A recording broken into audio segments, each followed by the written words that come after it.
آج کی اس مجلس کو اللہ تعالیٰ کے فضل و کرم سے ان لوگوں کی عظمت کے بیان کے لیے سجایا گیا ہے کہ جن جیسے وجود چشم فلک نے نہ ان سے پہلے کبھی دیکھے تھے نہ ان کے بعد کبھی دیکھے گا۔ کسی کہنے والے نے کہا تھا مادت الدہور وما اتینا بمثلہ وَلَقَدْ أَتَى فَأَجَزْنَا النُّظَرَائِهِ، مدتیں بیت گئیں مگر کملی والے کے غلاموں جیسا کوئی نہیں آیا۔ اور جب کملی والے کے صاحب آگے اس بات کا اعلان کر دیا گیا ان جیسا کائنات میں کوئی اور آ سکتا ہی نہیں ہے۔ حضرات گرامی قدر صحابہ کرام وہ ہیں جن کے بارے میں خود حضرت رسول اللہ صلی اللہ علیہ وسلم نے زبان رسالت مآب سے اعلان فرما دیا خیر الناس قرنی ثم الذین یلونہم ثم الذین یلونہم، بہترین لوگ میرے زمانے کے لوگ ہیں اور پھر وہ لوگ بہترین ہیں جنہوں نے میرے صحابہ سے ملاقات کی ہے اور پھر وہ لوگ بہترین ہیں جنہوں نے تابعین کی زیارت کی ہے۔ حضرات گرامی قدر صحابہ کرام سارے ہی اعلیٰ ہیں، سارے ہی افضل ہیں، سارے ہی عرفہ ہیں، لیکن وہ 10,000 اعلیٰ ہیں جنہوں نے فتح مکہ میں حضرت رسول اللہ صلی اللہ علیہ وسلم کے ہمراہ حصہ لیا۔ ان میں سے وہ 1400 صحابہ اعلیٰ ہیں جو بیعت رضوان میں شریک ہوئے اور اللہ نے اس امر کا اعلان فرما دیا لقد رضی اللہ عن المؤمنین اذ یبایعونک تحت الشجرہ، جن لوگوں نے درخت کے نیچے آپ کے ہاتھ کے اوپر اپنے ہاتھ کو رکھا، ید اللہ فوق ایدیہم، اللہ نے ان کے ہاتھ پہ اپنے ہاتھ کو رکھ دیا ہے۔ اور ان میں سے وہ 313 صحابہ افضل ہیں جنہوں نے بدر کے معرکے میں حصہ لیا، اور ان میں سے وہ 10 صحابہ افضل ہیں جنہیں جنتی ہونے کا اعزاز حاصل ہوا، اور ان میں سے وہ 4 صحابہ اعلیٰ ہیں جن سے اللہ نے اپنا وعدہ پورا فرما دیا۔ اللہ کا وعدہ کیا تھا؟ وعد اللہ الذین آمنوا منکم وعملوا الصالحات لیستخلفنہم فی الارض کما استخلف الذین من قبلہم ولیمکنن لہم دینہم الذی ارتضی لہم۔ حضرت رسول اللہ کے بعد اللہ اقتدار دے گا، ان کو دے گا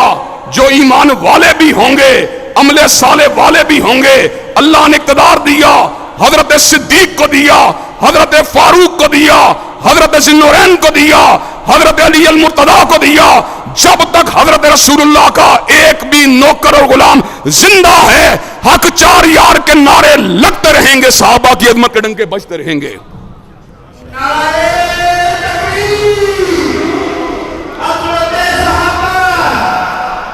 حضرات گرامی قدر حضرت صدیق رضی اللہ تعالیٰ عنہ کے منصب اور مقام کی بات ہو رہی تھی۔ اللہ نے قرآن مجید میں 4 انعام یافتہ گروہوں کا ذکر کیا۔ نماز پڑھنے والا دیوبندی ہو تب بھی، نماز پڑھنے والا اہل الحدیث ہو تب بھی، نماز پڑھنے والا بریلوی ہو تب بھی، نماز پڑھنے والا جماعت اسلامی کا کارکن ہو تب بھی، سبھی دعا مانگتے ہیں صراط الذین انعمت علیہم۔ اللہ نے کہا انعام یافتہ گروہ 4 ہیں، اولئک الذین انعم اللہ علیہم من النبیین والصدیقین والشہداء والصالحین۔ حضرات گرامی قدر درجوں پہ غور کیجیے، سیدنا حیدر کرار بھی شہید ہیں، سیدنا عثمان ذوالنورین بھی شہید ہیں، سیدنا فاروق اعظم بھی شہید ہیں۔ حضرت ابو بکر کو مالک کائنات نے صدیق بنا دیا، اور حضرات گرامی قدر اس امر کا اعلان فرما دیا والذی جاء بالصدق وصدق بہ اولئک هم المتقون۔ نبی سچائی کی دعوت لے کے آئے اور ابو بکر سچائی کی حمایت کے اندر سب سے پہلے نقابت کرنے والا بن کے نکلا۔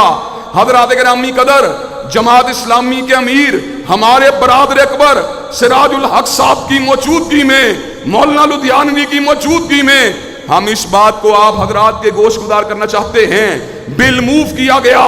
پنجاب اسمبلی کے اندر تحفظ بنیاد اسلام بل،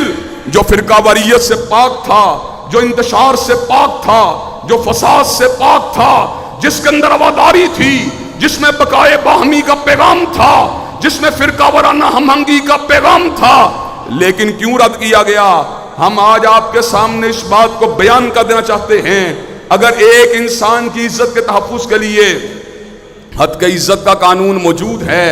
اگر ایک ادارے کے تحفظ کے لیے توہین عدالت کا قانون موجود ہے،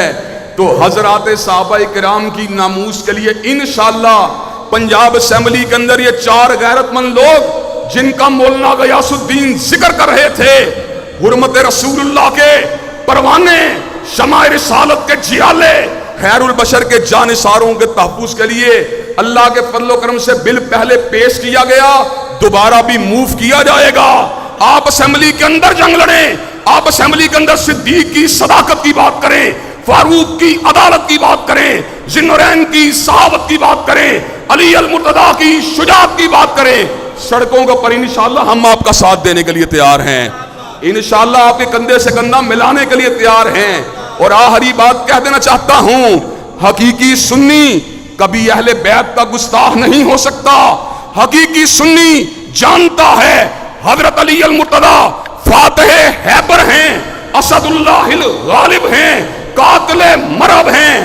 حسنین کریمین جنت کے سرداروں میں سے سردار ہیں، حضرت رسول اللہ کے پھولوں میں سے پھول ہیں۔ اور جب ہم اہل بیت کی عزت اور عظمت کے اوپر اپنا تن من دن نشاور کرنے کے لیے تیار ہیں، تو پھر ہم تقاضا کرنا چاہتے ہیں صدیق کی صداقت کا ڈنکا بھی بجایا جائے گا، فاروق کی عدالت کا نعرہ بھی لگایا جائے گا، ذوالنورین کی صحابت کا ترانہ بھی گایا جائے گا، اور علی المرتضیٰ کی شجاعت کا ڈنکا بھی بجایا جائے گا کہ آپ قائدین اسلامی جماعت اور قائدین اسلامی تحریک کے ساتھ اپنے کندھے سے کندھا ملانے کے لیے تیار ہیں انشاءاللہ، ناموس صحابہ اور اہل بیت کے لیے آگے بڑھنے کے لیے تیار ہیں انشاءاللہ۔ اور انشاءاللہ یہ جنگ ہوگی نہ گولی کے ساتھ، نہ لاٹھی کے ساتھ، نہ بندوق کے ساتھ، نہ بارود کے ساتھ، یہ جنگ ہوگی دلائل کے ساتھ، قلم کے ساتھ، تقاریر کے ساتھ، براہین کے ساتھ، رائے عامہ کو ہموار کرنے کے ساتھ، امن کے ساتھ، محبت کے ساتھ۔ اور انشاءاللہ ہم اس ملک کے در و دیوار سے صدیق و فاروق اور عثمان و علی کی عظمت کو منوا کے چھوڑیں گے۔ شب گریزاں ہوگی آخر جلوہ خورشید سے، اور یہ چمن معمور ہوگا نغمہ توحید سے۔ وآخر دعوانا الحمدللہ رب العالمین۔